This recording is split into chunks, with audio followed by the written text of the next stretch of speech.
شیطان کی دعوت 4 چیزوں سے چلتی ہے: حکومت سے، طاقت سے، پیسے سے، عورت سے۔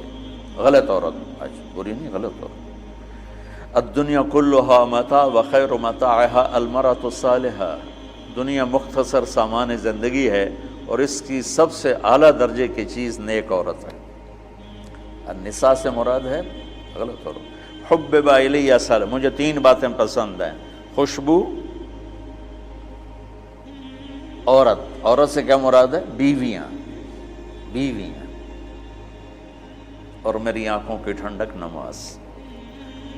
تو 4 باتوں سے باطل پھیلتا ہے۔ یہ ساری چیزیں میرا استنباط ہے جو میں نے حدیث سے لیا، قرآن سے لیا۔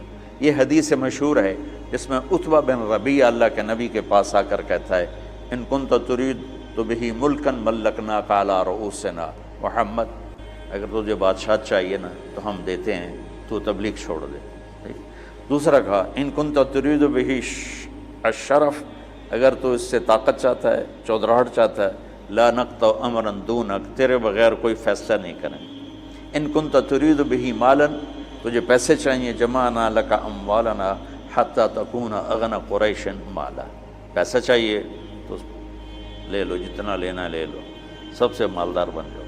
ان کانا انما بک الباء، عورتیں چاہیے، فاختر ای نساء قریش فلنزوجک 10، ہم تیرے سامنے قریش کی لڑکیاں کھڑی کر دیتے ہیں، جتنوں سے کہے گا تیری شادی کر دیں گے۔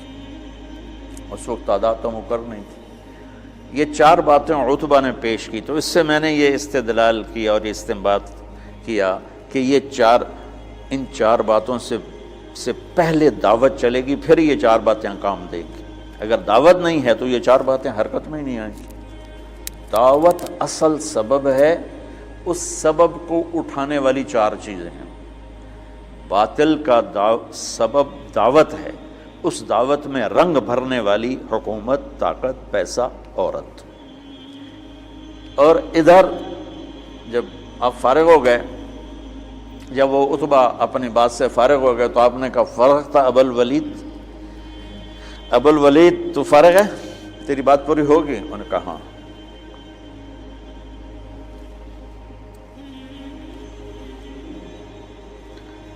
عتبہ ایسے بیٹھا ہوا تھا، ایسے یوں کر کے، دیکھ رہے ہو، اس طرح بیٹھا ہوا تھا۔ تو آپ نے کہا: فرغ تھا، تیری گل پوری ہوگی؟ کہا میں کہوں؟ میں کہوں؟ کہو۔ تو آپ نے کہا: بسم اللہ الرحمن الرحیم۔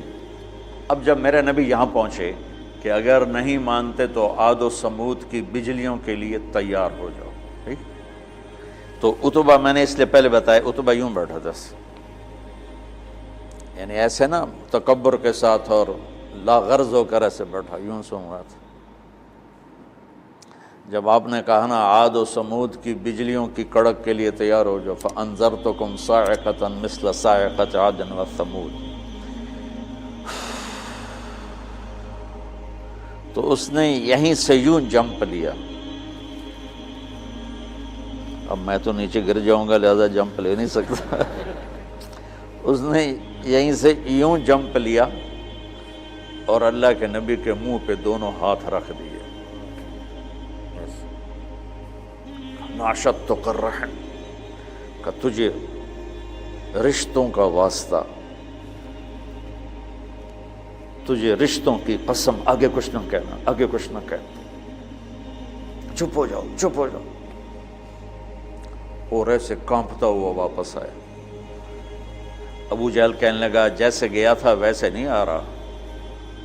تو آ کر کہنے لگا: یا معشر قریش اطیعونی اليوم وعصونی فیما بعد، آج میری مان لو، پھر کبھی نہ ماننا، اس آدمی کو چھوڑ دو۔ اگر یہ کامیاب ہو گیا تو یہ قریش ہے، اس کی عزت تمہاری عزت ہے، اور اگر غیروں نے اس کو مٹا دیا تو غیروں کے ذمے تم بچ جاؤ، وہ تمہیں عاد و سمود کی بجلیوں کی کڑک سے ڈرا رہا ہے، اور تمہیں پتہ ہے جب محمد بولتا ہے تو سچ بولتا ہے۔